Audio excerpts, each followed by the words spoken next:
J'ai bien compris, traître. Non, je suis pas un traître. C'est un traître. Si je fais ça, c'est pour te protéger. Non, Ralph, s'il te plaît. Non, arrête, je t'en ai fait un. Oh non, mais c'est pas possible, ça donne envie de pleurer. Comment on en est arrivé là? C'est horrible. Et surtout, comment aurions pu éviter qu'on en arrive là? Nous allons essayer de résoudre tout ça. Mettons nos oreilles de girafe et partons en quête des besoins inassouvis par chacun de nos deux héros. Chers amis, voici les mondes de Ralph dans la dispute avec Vanellope.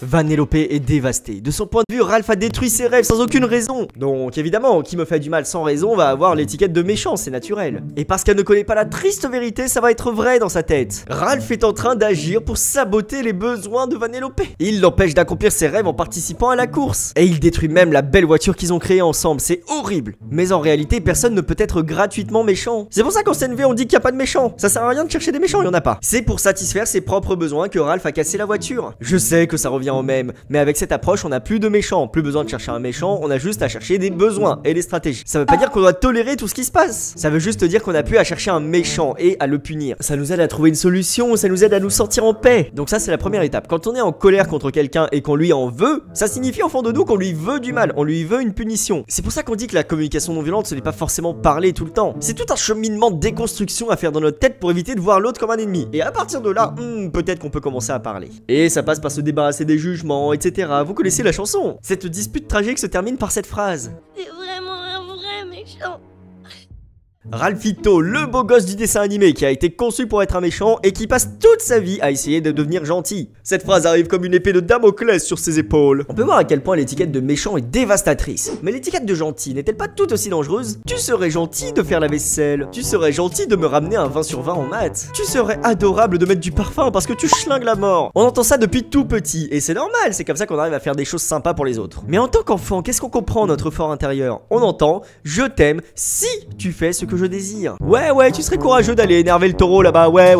Et si un jour j'ai pas envie, pouf, tu deviens un méchant. On voit donc à quel point Ralph est dépendant et victime de ces étiquettes. Et ce sont ces étiquettes qui vont définir s'il devrait se sentir bien ou pas. Et là pour le coup c'est plutôt l'inverse. Douleur, tristesse, frustration, Et alors il y a un mécanisme très fréquent quand on essaie de jouer avec les étiquettes, c'est qu'on passe dans un mécanisme de qui a raison. Qu'est-ce qu'on fait si l'autre essaye de retirer une étiquette, c'est-à-dire retirer un jugement qu'on a sur nous? On peut essayer de convaincre l'autre qu'on mérite ces étiquettes. Non, je ne suis pas méchant. Si tu es méchant. Non, je ne suis pas méchant. Tout le monde est perdant. Mais alors, j'ai une bonne nouvelle. Vu à travers le prisme de la communication non violente, il n'y a plus de jugement. Les jugements sont l'expression tragique d'un besoin inassouvi. Exemple. Oh, tu casses les pieds et t'es tout le temps en retard aux réunions. Tu es irresponsable. Ici, le jugement, l'étiquette, c'est tu es irresponsable. Traduction avec le langage formidable des besoins. Je me sens contrarié quand tu arrives en retard parce que c'est important pour moi de commencer à l'heure. Je suis stressé parce que j'ai peur de rater mon cours d'aquaponie. C'est important pour moi de commencer à l'heure parce que j'aimerais faire bon usage du temps qu'on passe ici. Le programme est chargé, j'ai peur de pas y arriver. Et non, à la place on va plutôt dire tu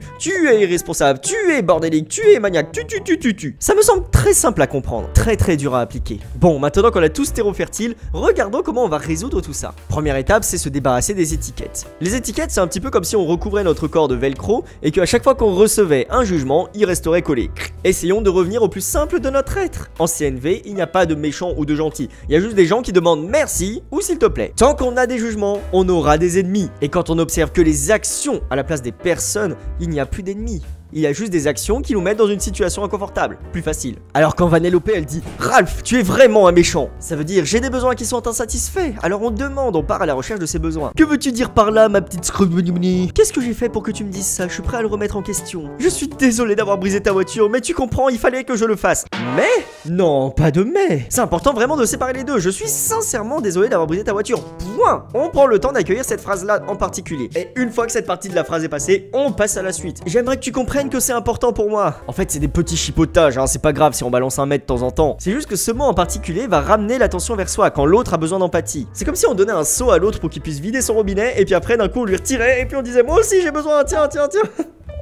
Donc voilà, pour Ralph, moi je propose d'abord de s'occuper de sa pote et après on va parler de soi. Je t'aime Vanellope, je comprends que c'était super important pour toi. Je comprends que tu sois en colère, raconte-moi, dis-moi ce que tu veux, dis-moi ce que j'ai fait qui te met en colère. Je veux l'accueillir avec toi, je suis là. Plus de méchants, plus de gentils, juste des cœurs qui parlent ensemble. Évidemment, Ralph ressent également beaucoup de tristesse et il a envie de justifier pourquoi il l'a fait. Parce que si Vanellope était au courant de pourquoi, tout serait beaucoup plus simple. Elle a besoin de savoir. Écoute Vanellope, ça m'a brisé le cœur de briser ta voiture. J'aimerais te rappeler à quel point t'es une personne importante suffisante pour moi. Je t'aime de tout mon corps, je te bouffe en entier. Et je veux pas te perdre et ça me brise le cœur de te voir si triste. Est-ce que tu veux savoir pourquoi j'ai fait ça? Si vous avez pas vu le film, Ralph a détruit la voiture parce qu'elle était sur le point de mourir, voilà. Moi j'ai besoin de savoir que tu es en sécurité. Je préfère que tu sois en colère contre moi que morte. Et actuellement tu es en danger. Est-ce qu'on peut prendre le temps de se poser pour se raconter les choses depuis le début? Et là Vanellope elle va se dire: oh, il faisait ça pour me protéger, mais il est tellement gentil. Oh, c'est mon petit boudibdi. En fait il va se créer un lien précieux entre les deux. Un lien d'émotion à émotion. Et c'est important de le maintenir. Il faut montrer à la personne à quel point on a compris que c'était important pour elle. Proposer de passer du temps pour chercher une alternative. Maintenant je préfère que tu ne participes pas à la course. Et si tu es ok, on le fera la prochaine fois. Les solutions n'entrent pas en conflit. Tout le monde est ok. Et la magie opère. Conclusion. Oups. Même si ça peut sembler évident de cacher une vérité à quelqu'un,